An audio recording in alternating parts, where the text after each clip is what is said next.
شرور أنفسنا ومن سيئات أعمالنا من يهده الله فلا مضل له ومن يضلل فلا هادي له أشهد أن لا إله إلا الله. Alhamdulillah, pada kajian bersama Ketua DKM Masjid Jami Al-Ikhlas Cakalele dan Pak Haji Hendra, juga Ustadz Soleh dan Ustadz Muhib Umar lagi makan roti bakar nih, sambil megang minyak Al-Hikmah. Insyaallah ya. Semoga hikmah semua. Amin. Semua hikmahnya. Berkah. Amin. Allah. Jazakumullah khair. Ba'da ini kita langsung meluncur ke Beji untuk tausiah Maulid. Mudah-mudahan lancar sehat ya para ustadz, doain. Amin. Alhamdulillah berkah. Dapat hamil istri. Kalau kuasa Allah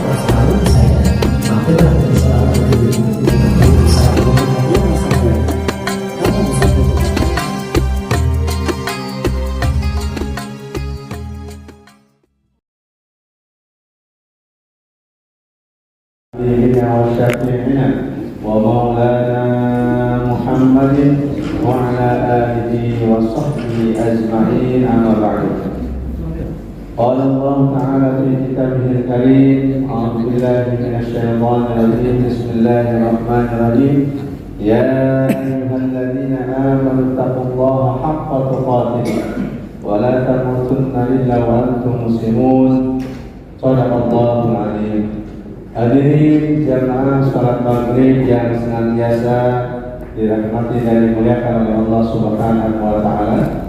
Pertama-tama kita panjatkan puji serta syukur kita kehadirat Allah Subhanahu wa Ta'ala, di mana Allah masih memberikan nikmat iman, nikmat Islam, nikmat sehat, dan nikmat berkesempatan. Alhamdulillah, kita semua diberi kesempatan oleh Allah Subhanahu wa Ta'ala, yaitu barusan kita dapat melaksanakan kewajiban kita, yaitu melaksanakan sholat maghrib berjamaah. Lalu ada kewajiban lain, yaitu kewajiban kita adalah mencari ilmu. Tolong ilmu, mudah-mudahan ini bermanfaat untuk kita semua dalam rangka kita mendekatkan diri dengan ilmu yang kita dapatkan pada saat ini. Salawat dan salam kita sampaikan kepada baginda Muhammad Sallallahu Alaihi Wasallam, dan kita berharap mudah-mudahan kita semua mendapatkan syafaat dari Rasulullah Sallallahu Alaihi Wasallam. Baiklah, tidak panjang lebar kita mendengarkan apa yang akan disampaikan oleh guru kita, dan mudah-mudahan nanti apa yang disampaikan oleh guru kita ada ilmu yang akan kita bawa, ada ilmu yang kita dapatkan, ada ilmu yang kita laksanakan. Mudah-mudahan ini menjadi wasilah kita mendekatkan diri kepada Allah Subhanahu wa Ta'ala. Itu waktu dan tempat kita. A'udzu billahi minasy syaithanir rajim. Bismillahirrahmanirrahim. Assalamualaikum warahmatullahi wabarakatuh. Waalaikumsalam warahmatullahi wabarakatuh. Alhamdulillahilladzi qad a'tana ni'matan katsiratan wa kabiratan lana wa hiya ni'matul imani wal islam. Ashhadu an la ilaha illallah wahdahu la syarika lah wa ashhadu anna Muhammadan abduhu wa rasuluhu la nabiyya ba'dah. Allahumma salli ala sayyidina Muhammad wa ala ali sayyidina Muhammad kama sallaita ala Ibrahim wa ala ali Ibrahim fil alamin innaka Hamidum Majid. Yang saya hormati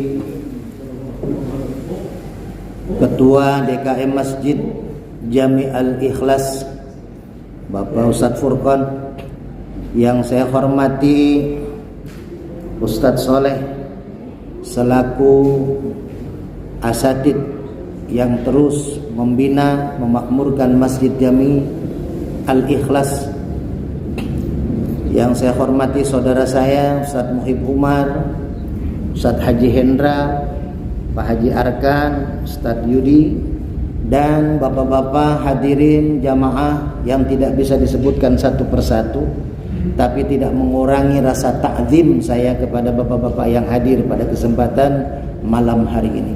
Mudah-mudahan yang hadir diberikan kesehatan oleh Allah, keberkahan oleh Allah Subhanahu wa taala.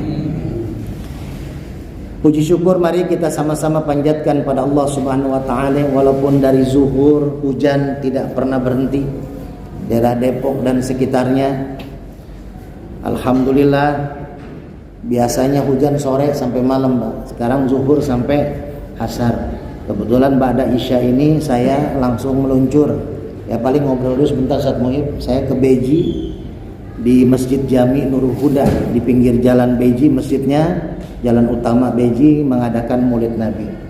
Kebetulan saya dengan Ustadz Ali penceramah. Jadi saya penceramah utama di akhir untungnya. Jadi makanya masih bisa ngopi dulu Ustadz Muhib. Makanya ketua DKM beberapa hari yang lalu ke rumah saya, Ustadz ini gimana nih musim hujan? Insyaallah saya bilang, kalau kita niat baik pasti dimudahkan oleh Allah. Alhamdulillah hujan berhenti tadi sore. Ya mudah-mudahan terang nanti malam Maulid dilancarkan oleh Allah Subhanahu wa taala. Salawat dan salam semoga senantiasa selalu tercurah kepada pemimpin alam Nabi besar Muhammad sallallahu alaihi wasallam, kepada keluarganya, para sahabatnya, dan kita semua yang hadir di masjid ini beserta keluarga kita di rumah. Senantiasa mudah-mudahan Allah berikan syafaatul uzma nanti di yaumil akhir nanti, amin ya Allah ya rabbal alamin. Sebelum kita lanjut kajian kita, untuk lebih berkahnya mari sama-sama kita baca suratul Fatihah. Kita niatkan, kita hajatkan, wabil khusus kita doakan ketua DKM masjid dan jajarannya, para pengurusnya, para imamnya, para asatidnya, para donaturnya yang terus mensupport kegiatan-kegiatan yang ada di Masjid Jami Al-Ikhlas ini, juga para jamaahnya yang terus memakmurkan masjid. Mudah-mudahan diberikan keberkahan oleh Allah Subhanahu wa taala, dilancarkan rezekinya, dilancarkan usaha dan pekerjaannya, juga diberkahi keluarganya menjadi keluarga yang sakinah mawaddah warahmah, punya anak cucu mantu yang soleh dan solehah. Ala hadiniyah wa kullu niyatin salihah ila hadratin nabi. Al-Fatihah. A'udzu billahi minasyaitonir rajim. Bismillahirrahmanirrahim. Alhamdulillahi rabbil alamin arrahmanir rahim maliki yaumiddin. Iyyaka na'budu wa iyyaka nasta'in. Ihdinas siratal mustaqim. Siratal ladzina an'amta 'alaihim ghairil maghdubi 'alaihim waladdallin. Bapak-bapak, sebelum kita memulai kajian kita, saya ingin memohon maaf. 2 Ahad, 2 Jumat yang lalu jadwal khotib saya di sini saya tidak bisa hadir. Saya wakilkan kepada adik angkat saya, itu Ustadz Imam Mukhlis, dan alhamdulillah kata DKM memuaskan beliau, bahkan sampai dikontrak untuk Idul Fitri nanti. Saya minta maaf, bukan saya ingin sengaja membadalkan, tapi memang ada satu musola namanya sama Al-Ikhlas di Sukatani Ciherang. Kebetulan dipeletakkan batu pertamanya oleh Kiai Idris, Pak Wali Kota. Kebetulan saya bersama Pak Wali ceramah bersama di satu rumah temannya Pak Wali di hari Jumat itu.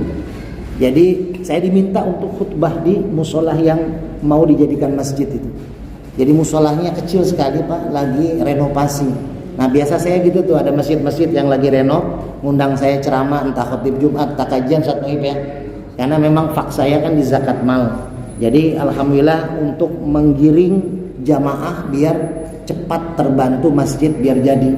Makanya saya diminta khotib, dan langsung saya dikontrak untuk kajian rutin di Masjid Al-Ikhlas tiap malam Senin, Ahad, Keempat. Nah, sorenya saya langsung bersama Pak Wali, Pak Kiai Idris, dakwah bersama di rumah dekat Masjid Al-Ikhlas yang baru dibangun itu. Jadi saya mohon maaf, tapi alhamdulillah dengar kabar dari Ustadz Yudi bahwasanya tidak mengecewakan. Ya, sekali lagi mohon maaf. Kita lanjut, kita bulan yang lalu kalau masih ingat, bahkan ada jamaah yang dapat hadiah minyak. Ketika saya tanya apa arti daripada titik-titik, kita kajian apa Jumat yang lalu, saya kasih hadiah minyak buat pembuka biar semangat. Bulan yang lalu ya, saya juga ingat karena buka YouTube lagi tadi sore. Ayo kita bahas apa bulan yang lalu. Masya Allah. Pak, minyak Al-Hikmah Pak, mau hadiah. So, ya. Karena dari tadi kan saya udah singgung-singgung tuh. Ya, kita ngaji di Masjid Al-Ikhlas. Ya, saya khotib di Masjid Al-Ikhlas kemarin gitu ya. Jadi memang kaitannya tentang ikhlas. Jadi insya Allah di sini jamaahnya pengurusnya ikhlas semua. Karena kita duduk di Masjid Al-Ikhlas ya. Jadi walaupun cuma aqua doang ya ikhlas saja. Ya, kalau pengen ada pisangnya Ustaz Soleh ya ba'da isya nanti. Tapi tadi saya lewat gerobaknya udah mau tutup sama itu. Jadi kita bahas ikhlas. Bulan yang lalu ikhlas itu terbagi dua, ikhlas ilallah, ikhlas ilan nas. Ada ikhlas kita kepada Allah, wabil khusus ketika kita sholat kan, inna sholati wa nusuki wa mahyaya wa mamati lillahi rabbil alamin.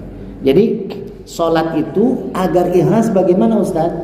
Ya udah, sholat kita jangan jadikan hanya sebagai kewajiban, tapi jadikan sebagai kebutuhan. Kita ikhlas nggak Pak kalau sarapan pagi? Ikhlas nggak siang kita lagi lapar-laparnya, lalu ada teman ngajak kita makan siang, ya? Atau malam, ya? Saya dengan Pak Haji Hendra makan malam di sate di dekat Munasa, enak itu Ustaz Muhib, ya? Itu ikhlas. Kenapa? Karena itu kebutuhan ketika lapar kita makan. Nggak ada tuh kita lagi makan, aduh saya terpaksa nih makan gitu ya, nggak ada. Makanya ikhlas itu mesti kita tanamkan Pak, jadikan sebagai kebutuhan ibadah. Makanya kan saya berapa kali masjid-masjid tuh kalau kajian awal pasti saya canangkan 5 ini rukun Islam. Karena apa Pak? Islam yang ada pada diri kita masih bisa dipertanyakan sama Allah. Kalau orang yang sudah haji, hajinya dipertanyakan oleh Allah. Sempurna nggak hajinya? Mabrur tidak hajinya? Niatnya apa hajinya? Apa ingin dipanggil haji? Apa ingin dipajang nanti fotonya ketika di depan Ka'bah sedang naik unta? Apa niatan hajinya? Maka sempurnanya rukun Islam ketika kita dibawa nanti oleh malaikat berhadapan dengan Allah Subhanahu wa taala, maka kita termasuk golongan benar-benar muslim atau tidak? Atau hanya di KTP muslim kita ya tertulis Islam. Makanya dulu sinetron terkenal pun Islam KTP. Jangan sampai kita termasuk golongan seperti itu. Haji kita benar-benar ikhlas tidak? Karena tidak akan diterima oleh Allah, tertolak oleh Allah kalau ada unsur di dalam hati kita itu tidak ada keikhlasan. Misalkan dengan ria, itu lawan kata ikhlas tuh, ria, ingin pamer ya. Tapi beda lagi ketika kita ingin mengajak, ud'u ila sabili rabbik bil hikmah. Ajak orang kepada kebaikan dengan hikmah. Hikmah itu ilmu yang sangat bijaksana. Apa artinya hikmah? Kalau kita mau ngajak orang baik, kita juga harus jadi contoh. Tuh, sebelum kita ngajak orang baik, kita lakuin dulu, Pak. Kabura maktan indallah antakulu ma la taf'alu. Ketika kita menyuruh orang melakukan sesuatu tapi kita sendiri nggak melakukan, maka kaburo maktan, murka Allah besar. Cuman ngajak doang, ini saya juga ngeri nih Pak, tanggung jawab kepada Allah. Ketika saya mengajak kebaikan, ketika saya memberikan pemahaman tentang Quran, ayo Pak kita ibadah, tapi sayanya juga nggak ibadah. Oh ini ngeri tanggung jawabnya Pak. Makanya ketika kita berdakwah jangan kita niatkan karena kita ini sudah pintar, karena kita sudah alim. Makanya khutbah Jumat itu kan selalu bilang tuh khotib wasiat takwa ya, bahwasanya khotib berwasiat untuk pribadi khotib dan juga kita semua. Jadi khotib itu berwasiat untuk dirinya sendiri, berceramah itu untuk pribadinya sendiri. Kenapa? Karena ketika seorang penceramah itu berceramah, yang awal paling dekat untuk didengarkan olehnya kupingnya sendiri. Jadi makanya kalau si penceramah tidak melakukan, berarti kupingnya sudah ditutup. Na'udzubillah tsumma na'udzubillah. Hati-hati Pak. Sekarang banyak kan orang demi kepentingan pribadi itu menghalalkan segala cara dengan Qur'annya, dengan hadisnya. Coba Pak, lihat guru-guru kita zaman dulu, atau sekarang mungkin masih ada guru-guru di kampung kita. Ada di daerah mana ya, suami istri seorang ustadz dan ustadzah itu ngajar ngaji Pak. Anak-anak di kampung itu rumahnya gubuk, Tidak bayaran. Tidak bayaran suami istri. Mungkin Bapak pernah lihat videonya. Itu lagi viral itu. Saya tonton sampai netesin air mata. Saya Masya Allah. Kita ceramah masih dikasih bisyarah Pak Ketua. Masih diamplopin seorang ustadz. Ya. Bahkan kalau maulid tuh ditentengin apa lagi namanya parsel Ustaz. Kemarin ketua DKM datang belum ceramah saya udah dikasih parsel saya. Udah dikasih parsel belum ceramah tuh datang ke rumah karena dia pengen majangin minyak saya di maulid. Jadi beliau ketua DKM sama pengurusnya bawa banner, bawa minyak saya dipajangin dari sore di minyak Al-Hikmah itu, sama ingin memastikan saya berceramahnya di kedua bukan pertama. Itu bawain parsel, dihormatin kita. Untung aja nggak dikasih amplop duluan Pak Ketua. Kalau nggak saya nggak datang pun udah dapat amplop kan gitu ya. Gitu. Jadi begitu dihargainya. Coba zaman Rasulullah, Rasul dakwah itu Pak keluar duit Pak. Siti Khadijah melamar Rasulullah, bukan Rasulullah yang melamar Siti Khadijah. Siti Khadijah melamar Rasulullah. Kenapa? Karena jadi contoh yang baik Rasulullah. Jadi dipantau oleh Siti Khadijah karena Rasulullah Pak, usia 25 tahun itu sudah ekspansi bisnisnya ke 16 negara. Bayangkan Rasulullah itu bukannya orang miskin. Beliau pengusaha kaya, beliau bukan pengangguran. Kan ada tuh ya calon pemimpin yang salah kata tuh Rasulullah pengangguran. Nauzubillah ya. Tapi udah kita nggak usah bahas pilkada, kita juga orang Depok ya. Rasulullah itu pengusaha kaya. Rasulullah itu ketika menikahi Siti Khadijah 100 unta. Yang untanya itu paling mahal, kalau sekarang Mercy mungkin. Luar biasa Rasulullah. Kenapa? Rasulullah itu sudah berdagang, mengembalakan kambing. Lalu Siti Khadijah seorang investor melamar Rasulullah untuk menjadi rekan bisnis awalnya. Nah Rasulullah memperdagangkan dagangannya Siti Khadijah sampai ke 16 negara. Semua customer bisnisnya Siti Khadijah bilang sama Siti Khadijah, luar biasa ini customermu. Muhammad ini luar biasa, orangnya jujur, orangnya amanah.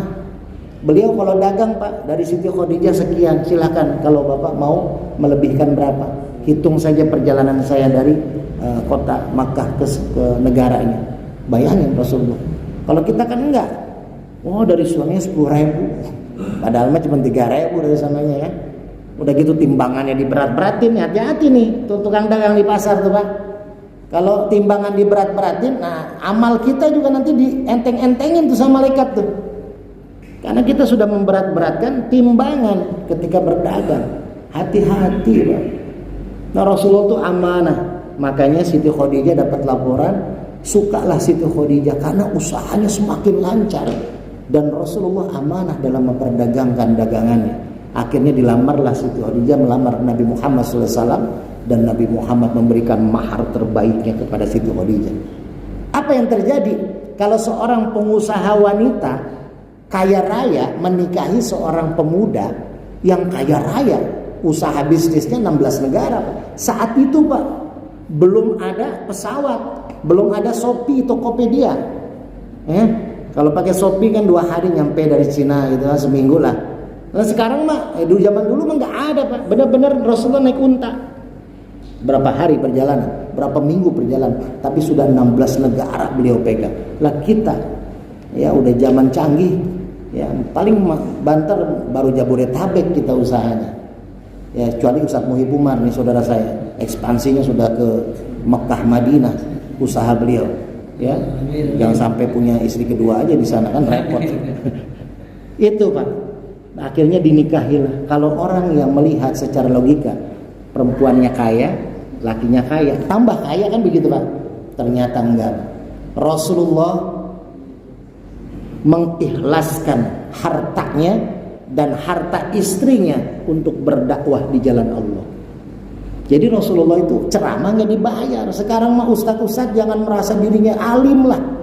Ceramah masih dibayar. Mana ada ustadz sekarang yang nggak dibayar ceramah? Ya, jadi makanya ketika dikasih bisyarah boleh tidak? Ya boleh, asal tidak mematok, asal tidak meminta. Ini mah dikasih dikit ngeluh, ya kan? Padahal rizki itu kan bukan dari situ, Pak. Saya nih Pak, alhamdulillah, tasyakur binikmah. Ketika saya di Depok, saya membangun musola jadi masjid, bukan membangun fisiknya. Ketika pandemi itu, karena memang Jumatan susah, ada 2 musola di RT saya, bikin Jumatan. Saya akhirnya dengan salah satu ustadz senior, berdua saya gonta-gantian khotib Jumat di 2 masjid itu, 2 musola itu yang kita bangun Jumatan. Karena jadwal saya di Tanjung Priok, Jakarta Utara tutup semua pandemi. Jadi kalaupun ada Jumatan, ustadz setempat aja yang dekat yang dapat Jumatan. Jadi semua jadwal saya. Tidak ada ceramah kita. Saya 1,5 tahun bolak-balik tuh Pak. Jumat ini di sini di Masjid Al-Muhajirin, Musola Al-Muhajirin. Nah, Jumat depannya saya di Musola Hidayatul Husaini yang sekarang di pinggir Gas Alam. Nah, dengan beliau tuh gonta-gantian dan tidak dibayar, Pak. Karena memang nggak ada budgetnya. Baru naik tuh 150.000. Ya, makanya kita belum undang ustadz luar karena nggak ada yang mau. Nah sekarang ya sudah naik, alhamdulillah. Nah makanya malah saya lepas, saya keliling Depok. Bahkan Jakarta sudah mulai dibuka. Jumat yang lalu saya di TV One di Jakarta. Jadi udah mulai dibuka tuh. Khotib Jumat yang dulu sudah ditutup di Jakarta. Jadi saya sekarang ya masjid binaan kita. Bukannya berarti saya tidak mau lagi di masjid yang dulu saya ngajar, dulu saya bina. Tapi karena ini sudah berjalan, ustadz-ustadznya pun sudah mau masuk karena sudah ada bisyarah. Coba di Purwakarta, Pak. Saya kemarin ke Purwakarta, biasa santunan rutin. Salah satunya Pak Haji Arkan yang selalu ikut support. Itu di Purwakarta, Pak. Khotib Jumat Pak Ketua, masih ada yang 75.000 Pak Ketua. Untuk bisyarahnya di Purwakarta loh, kabupaten. Jadi makanya janganlah sedikit-dikit ustadz itu membicarakan masalah bisyarah sampai ada yang negosiasi. Ada salah satu masjid, saya ngajar di satu masjid itu rutin kajian, lalu mengundang maulid seorang kiai besar, ya punya nama lah. Lalu nego, saya biasanya sekian juta, udah buat masjid di Depok mah sekian juta aja gitu katanya Pak. Masya Allah, saya dilarang bahkan sama kiai saya, bahkan akan dimarahi kalau sampai mematok harga atau meminta harga dalam ceramah. Nggak usah Pak, saya alhamdulillah ceramah ini karena guru saya bilang seorang ustadz ketika minta bayaran ketika ceramah itu haram hukumnya, dosa hukumnya, kata guru saya, ya kata guru saya nih Pak. Ya, tapi lebih dosa lagi kalau DKM mengundang ustadz nggak bayar. Nah itu satu hal. Jadi Pak, ikhlas itu begitu. Ya, jadi kalau kita ikhlas kepada Allah, udah jangan hitung-hitungan. Allah pun memberikan kita rezeki, napas nggak hitung-hitungan. Bangun tidur Bapak bisa napas, Allah nggak hitung-hitungan tuh. Ya, kita masih bisa jalan, kita masih bisa ketemu anak istri, masih bisa ngelihat anak cucu, kita masih bisa ngajak main anak cucu. Itu kebahagiaan yang nggak bisa dibeli dengan uang. Jadi rezeki itu bukan hanya uang. Makanya ikhlaslah dengan amal ibadah kita kepada Allah, maka di situ ketika kita ikhlas, Allah akan berikan tambahan rezekinya buat kita. Kita masuk kepada hadisnya. Bismillahirrahmanirrahim. Wa an Aisyah radhiyallahu anha qalat qala Nabi sallallahu alaihi wasallam la hijrata ba'dal fath walakin jihadun wa niyyah wa idzastunfirtum fangfiru, muttafaq alaih. Wa ma'nahu la hijrata min Makkah li'annaha sarat daru Islam. Dari Aisyah radhiyallahu anha. Aisyah ini salah satu istri Rasulullah SAW, dinikahi usia 9 tahun, dan yang menyuruh menikah itu Allah, Pak. Jadi jangan Rasul menikah, ini hati-hati. Kalau bahas apalagi tentang pilkada jangan bawa-bawa agama lah, jangan bawa Rasulullah, ya. Ini sangat sensitif. Jadi Rasulullah menikahi Siti Aisyah karena diperintahkan oleh Allah. Kenapa? Siti Aisyah adalah calon seorang wanita yang hafalannya kuat, pintar. Dan kita sekarang bisa tahu fikih tentang bagaimana mandi junub secara Rasulullah SAW itu dari Aisyah. Mana ada sahabat tahu Rasulullah mandinya kayak bagaimana kan Pak? Nah Aisyah lah yang menceritakan itu. Ya, Aisyah ini wanita yang amat sangat soleha. Putrinya siapa Pak?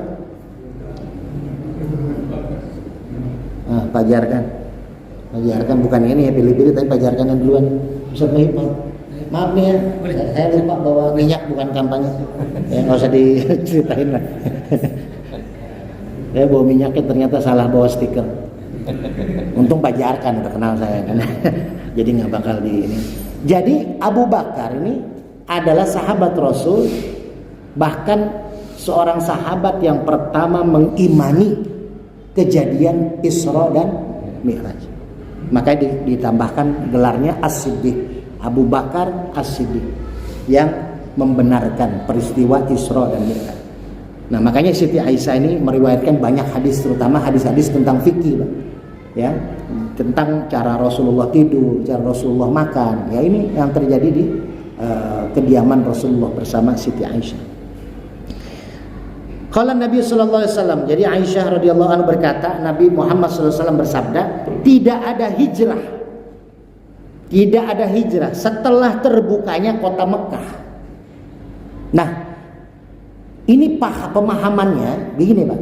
Tidak ada hijrah setelah terbukanya kota Mekah. Artinya kota Mekah itu sudah membuka diri untuk Islam.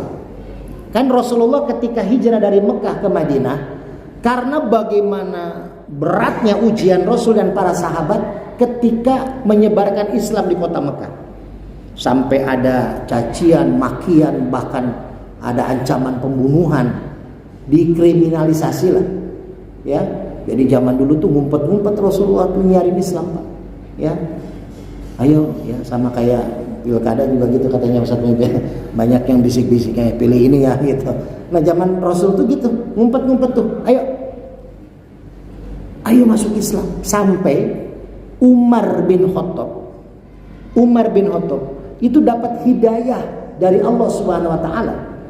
Itu karena ponakannya, ya, ponakannya apa? Adik-adiknya, adik perempuannya, itu masuk Islam beserta suaminya tanpa diketahui oleh Umar bin Khattab.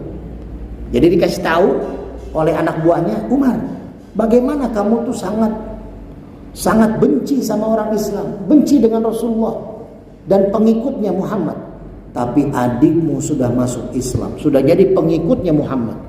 Oh, akhirnya Umar marah. Ketika itu Umar pengen bunuh Rasulullah tuh.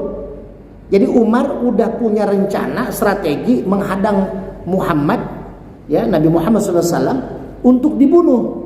Tapi ketika sudah mau datang Nabi Muhammad, ada anak buahnya, itulah ya skenario Allah. Anak buahnya bisiki, Umar, udah nggak usah nungguin Muhammad.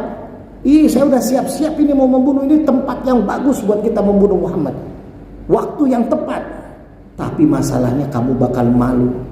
Kamu kan seorang pemimpin Umar, pemimpin jahiliyah, pemimpin yang mendemo Muhammad dan para sahabatnya. Bagaimana kamu bisa tidak dibuat malu ketika kamu membunuh Muhammad, tapi adik kandungmu yang perempuan itu sudah masuk menjadi pengikut Muhammad. Marahlah.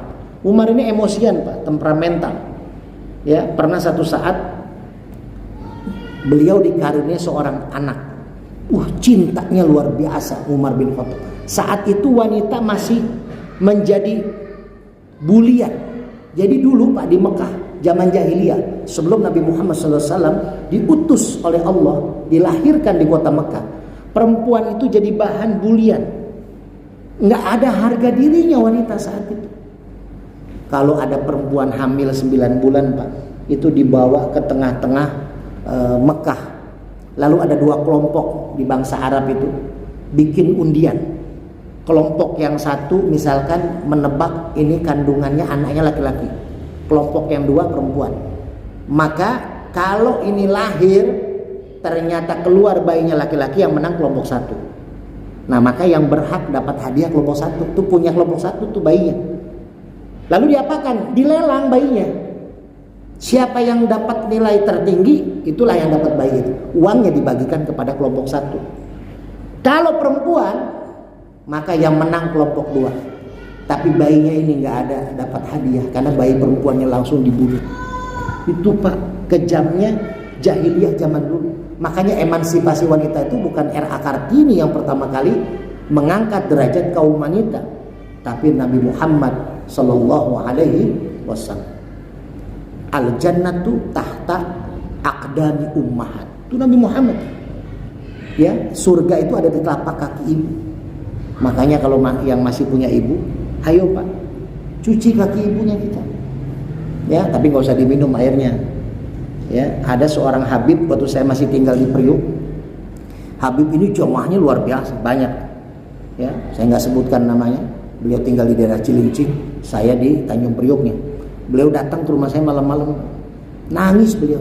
Ustaz, karena sahabat saya, Ustaz kan tahu jamaah saya banyak, harta saya melimpah. Jangan saya minta, nggak minta aja jamaah saya ngasih. Ya, orangnya baik ya, tawadu ini. Habib ini tawadu, nggak pernah minta-minta sama jamaah. Tapi Ustaz, saya punya segalanya harta, tapi saya kok hati nggak tenang ya Ustaz. Kayak ada yang kosong di hati saya. Lalu saya minta nama lengkap Habib ini beserta orang tuanya. Lalu saya zikir minta petunjuk pada Allah. Saya bilang, Bib, mohon maaf Bib, Habib masih punya orang tua, tinggal ibu Ustaz di kampung. Sudah berapa lama Bib nggak ketemu? Udah bertahun-tahun Ustaz, lupa saya karena sibuknya belum kesana-sana. Tapi saya teleponan terus Ustaz. Udah Bib, kalau Habib mau ngikutin saran saya, datanglah ke sana. Tinggalkan dulu kegiatan Habib di Cilincing di Priok. Habib ke sana 3 Jumat, nginep 3 minggu. Setiap pada Jumat Habib cuci kaki ibu, ya, lalu minta maaf sama ibu kalau punya salah, punya dosa. Setiap ibu pasti memaafkan anaknya Pak, tapi itu di lisan. Kalau telepon, Ma maafin aku ya Ma, iya aku maafin. Siapa sih orang tua yang nggak maafin anak? Tapi hati-hati Pak, ada ucapan lisan, ada ucapan qalbun. Ini kita minta permintaan maaf bukan hanya dari lisan orang tua, tapi dari hati orang tua kita. Makanya saya kasih tahu caranya. Kalau ada yang mau nanti datang ke rumah. Jadi Habib ini saya bilang, Bib, cuci kaki ibu, sambil bilang, Bu, selama saya 9 bulan di kandungan ibu, selama saya 2 tahun menyusui air susu ibu yang sudah jadi darah daging saya, pasti saya punya salah, punya khilaf. Ibu berat selama 9 bulan ada di kandungan, di bawah-bawah. 2 tahun ibu mau ngapa-ngapain dikit-dikit aku minta susu. Saya merasa Pak, ya anak saya masih 8 bulan, jauh dari ibunya luar biasa, nangis minta netek terus sampai saya nggak kebagian. Kan gitu ya Ustaz, gitu Ustaz. Jadi apa? Minta maaf, hati lisan orang tua kita. Setelah itu pakai mandi secara hikmah ya, pakai mandi, tapi jangan diminum.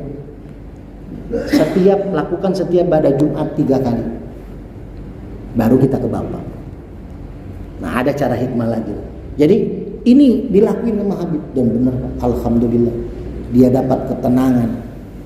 Bukan dapat apa-apa, dapat ketenangan karena seorang ibu, ya orang tua lah, ibu dan ayah.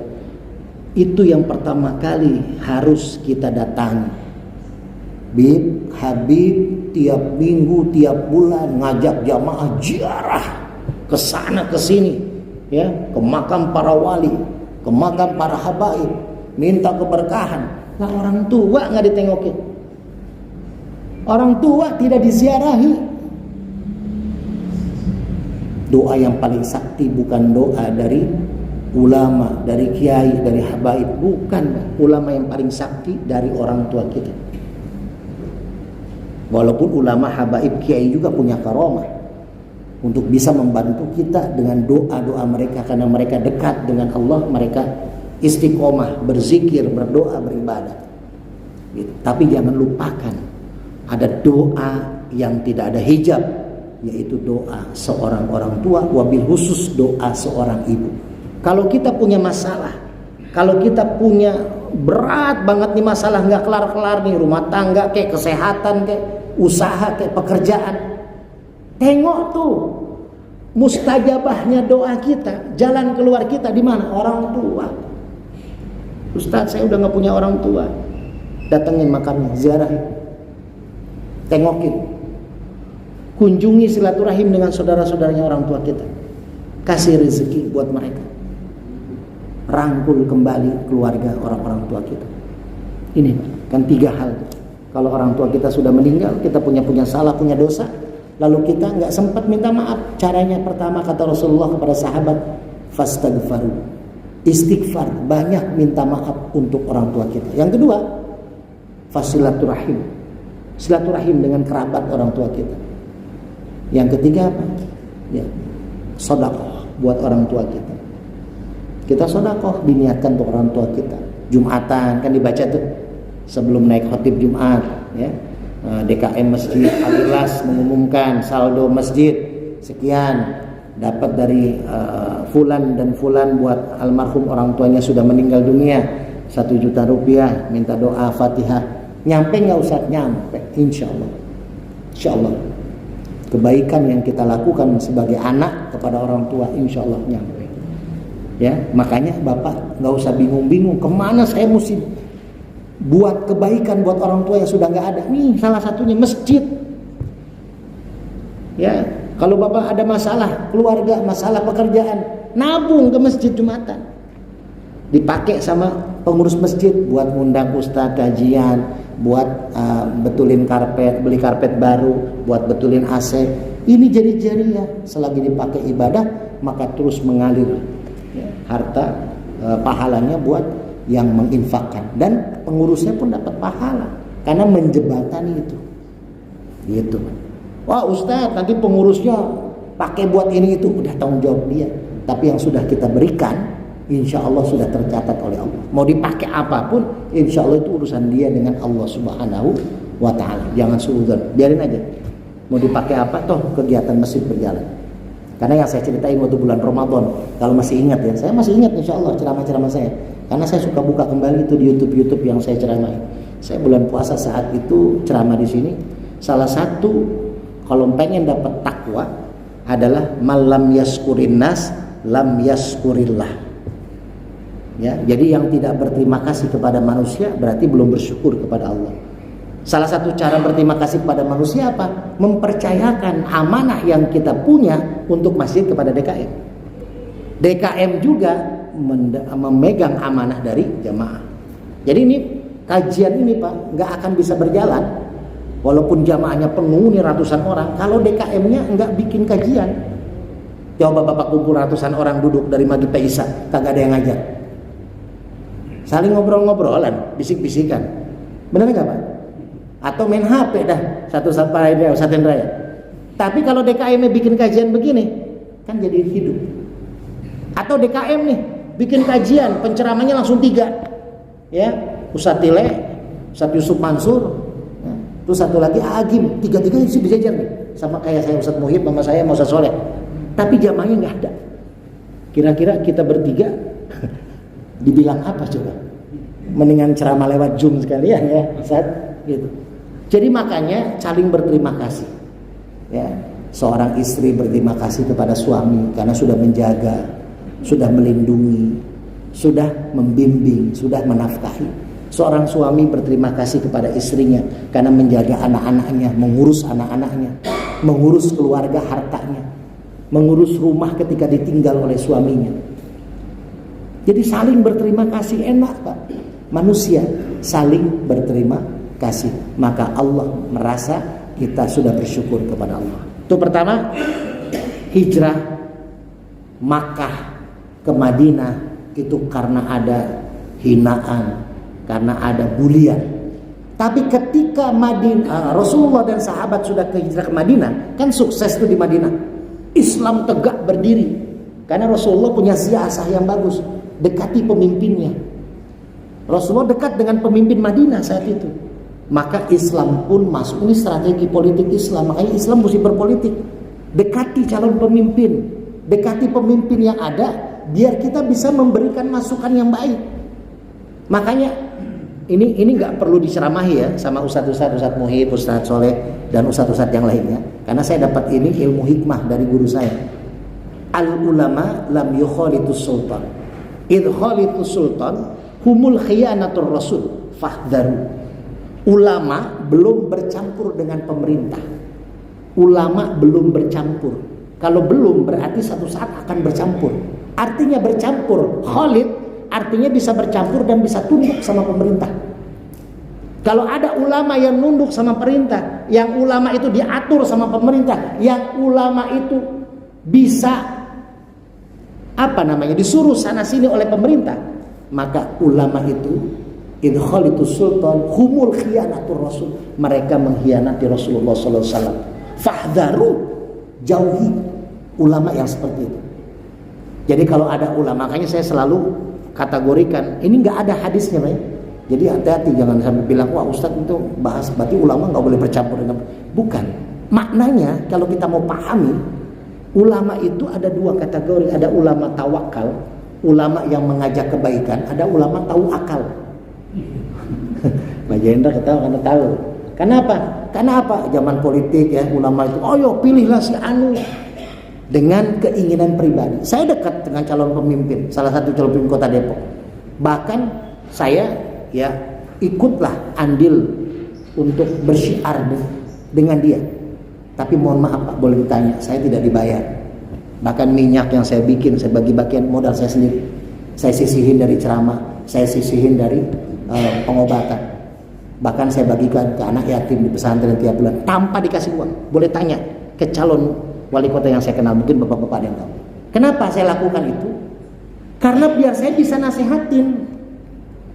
Kalau nanti jadi, tolong dong perhatikan umat, tolong perhatikan masjid. Jangan eksklusif, itu yang saya tegurkan, yang saya ingatkan. Jangan hanya untuk kepentingan satu kelompok. Masjid-masjid ini menjadi tonggak dakwahnya Kota Depok. Itu yang dan saya nggak pernah takut untuk memberikan kritik, saran. Kenapa? Karena saya tidak dibayar. Tapi kalau ulama yang dibayar, nggak bakal berani ngomong. Yang ada muji-muji segala macam. Kalau saya nggak. Kalau saya pribadi, ini masukan saya. Mau nerima, alhamdulillah, nggak pun nggak masalah. Inilah ulama yang ditakutkan oleh Rasulullah, ulama yang tahu akal, yang nunduk sama pemerintah. Makanya MUI, mohon maaf, MUI ada di mana? Di bawah pemerintah. Coba MUI itu kelasnya dipisah, Ustaz Muhib. Satu saat mungkin kalau nanti ada presidennya, teman saya yang jadi presiden, Ustaz Muhib bisa jadi ketua MUI, ya. Minimal MUI Cekalele. Kenapa MUI harusnya terpisah dengan kelurahan? Dia harusnya punya kewenangan sendiri. Ya, mudah-mudahan ulama-ulama kita ke depan punya eksistensi yang kuat, tidak mau disetir oleh pemerintah. Dia harus memberikan di dalam surat Al-Asr, wa tawassaw bil haqq wa tawassaw bis sabr. Jadi mengingatkan kebaikan, mengingatkan hal yang hak itu hak, yang batil itu batil. Coba, makanya saya gaungkan di Kota Depok. Di grup Majelis Zikir saya ada ketua Basnas Kota Depok. Sering saya ingatkan yang namanya Basnas Badan Amil Zakat. Itu harusnya dari kota, perusahaan-perusahaan direkrut untuk zakat mal semua ke Basnas, baru dibagikan ke masjid-masjid di 11 kecamatan. 1.400 masjid dan musola. Bayangkan kalau masjid dapat dana zakat dari perusahaan-perusahaan di Kota Depok. Bisa berjalan nggak kegiatan untuk kesejahteraan masyarakat? Sangat bisa. Bukan hanya untuk taklim, Pak. Masjid itu jadikan sebagai pondasi Islam buat kesejahteraan masyarakat. Saya di Bajis Kabupaten Purwakarta saat itu, saya terapkan itu. Saya minta surat sakti dari bupati karena saya dipercayakan Bajis Kabupaten untuk mengelolanya oleh Kiai Abu Bunyamin, Rois Suriah PWNU Jawa Barat saat ini, orang tua saya. Akhirnya saya masuk ke perusahaan-perusahaan di Purwakarta untuk mengatur hasil pekerjaannya, gajinya 2,5% masuk ke Basnas Bajis Kabupaten Purwakarta. Habis itu kita bagikan ke masjid-masjid. Bayangkan perusahaan yang ada di Kota Depok semua masuk berapa puluh miliar, lalu masuk ke masjid-masjid kasnya. Bukan dari masjid-masjid dimintai zakat ke Kota Depok. Yang saya dengar begitu masjid-masjid bilangnya. Betul ya Pak Jendra ya? Masjid setor ke Basnas Kota Depok. Teman saya ketua Basnas saat ini ada di grup Majelis Zikir. Pak Jendra juga gabung. Ya, Ustaz Muhib gabung. Pak Haji Burkan gabung. Pak Ustaz Soleh gabung. Jadi Ustaz Soleh belum, nomornya ini ganti-ganti mulu. Karena banyak posnya ya, pos kerjaannya maksudnya. Jadi apa? Ini yang harus difungsikan. Itu yang saya sarankan kepada salah satu calon wali kota. Ya, saya tidak menginginkan apa-apa, tapi saya menginginkan ada perbaikan untuk Kota Depok dari hal segi kemaslahatan. Jangan sampai masjid, Masya Allah Pak, malu minta kecrek di jalan. Padahal di sekitaran masjid banyak orang kayanya. Ya, bikin proposal nggak apa-apa sebenarnya. Karena apa? Ya karena Rasulullah juga dulu gitu sama sahabat, ayo jemput tuh zakat mal sahabat-sahabat yang pada nggak setoran, disuruh jemput.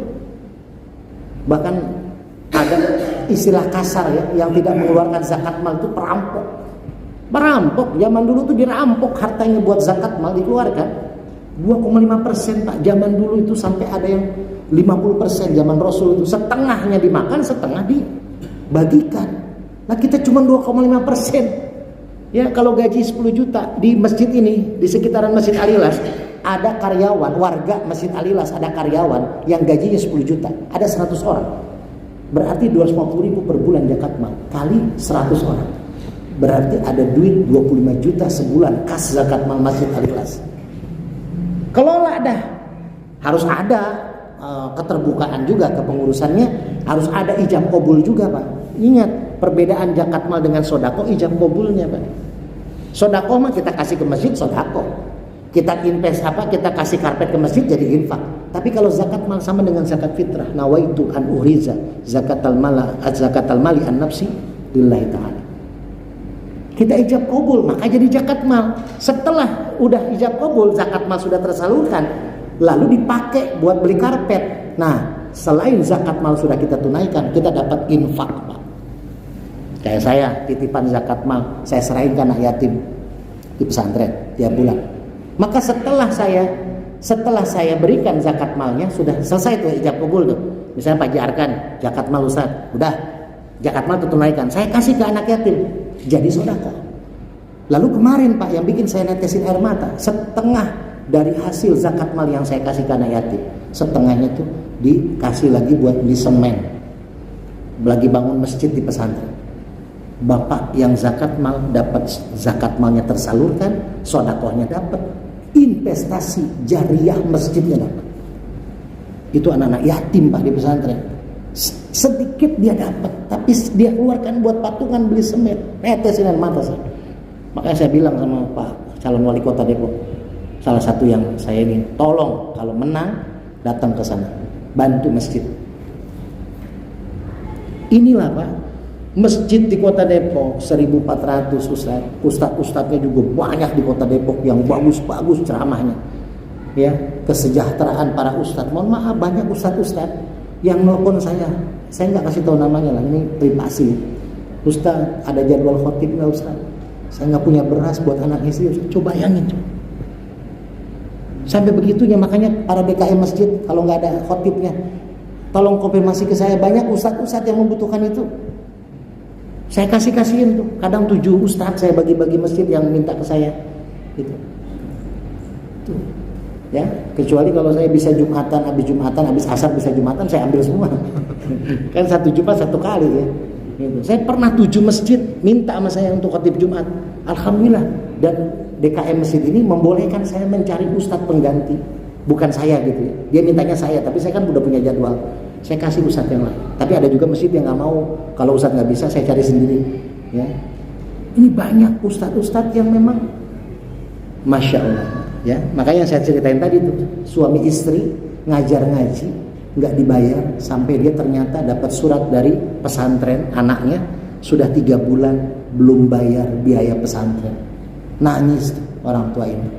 Tapi karena ada yang videoin viral, akhirnya dapat bantuan dari orang kaya, dibantulah biaya pesantren anaknya si ustadz dan ustadzah. Karena tidak dibayar pungutan biaya ngaji. Kalau les piano berapa Pak? Les bahasa Inggris berapa? Lah les ngaji yang buat dunia wal akhirah ustadz-ustadznya. Ya, makanya ketika masjid punya kas gede, ya, jangan pernah takut, tapi juga banyakin kegiatannya untuk kemaslahatan umat. Kalau ada warga, misalkan kita lihat tengok dari uang zakat mal tadi yang saya sebut 100 orang tuh 25 juta, berarti 1 bulan kas zakat mal Masjid Al-Ilas 25 juta. Ya, belum bantuan dari Basnas Kota Depok misalkan. Nah, setelah itu, oh ternyata ada tim pencari orang-orang yang di sekitaran masjid yang memang membutuhkan.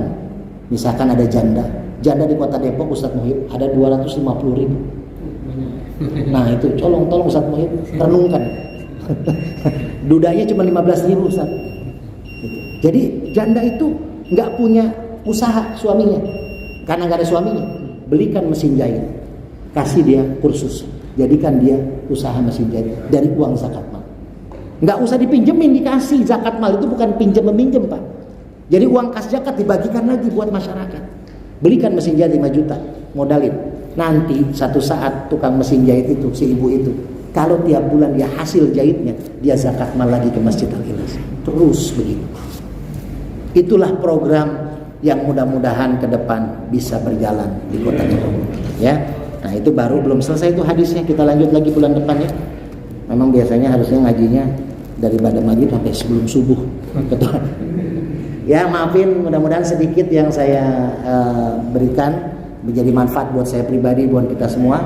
Saya mohon maaf apabila ada salah kata, ada candaan, tapi intinya adalah kita niat ngaji ini untuk mencari ridho Allah Subhanahu wa taala. Mohon maaf, dan insyaallah mudah-mudahan ada waktu, ada sehat, ada umur, kita ketemu kembali di bulan depan. Wabillahi taufik wal hidayah, wal afu minkum. Wassalamualaikum warahmatullahi wabarakatuh. Terima kasih kepada guru kita, dan kita tutup dengan kafaratul masjid. Subhanallahumma wa bihamdika asyhadu an la ilaha illa anta astaghfiruka wa atubu ilaik. Assalamualaikum warahmatullahi wabarakatuh. Waalaikumsalam warahmatullahi wabarakatuh. Alhamdulillah bersama Ustadz Jamal nih sudah merapat saudara saya nih. DMI. Nah, Ketua DMI Mekarjaya yang terbaru. Wah, disenterin. Disenterin ya Ustadz Muhib. Ya kan? Wah. Ini nggak bisa saya kasih ke Pak Imam ini. Berkah ya. Ini kita alhamdulillah. Dua-duanya sama. Kita walaupun di sini ada tim pendukungnya Pak Imam, tim pendukungnya Pak SS, tetap bersaudara. Ada yang mendukung di tengah-tengah. Dua-duanya mendukung. Jangan. Ini kirim ke mana? Hah? Kirim ke semua. Pokoknya berkah ya, sehat selalu, jaga persatuan, jaga silaturahim, jangan sampai terpecah belah. Siapapun pemimpin Kota Depok, ya mudah-mudahan terbaik buat Depok. Bismillah. Muslim. Ikhwanul muslimin. Nah, berkah. Martabaknya sudah habis. Ya.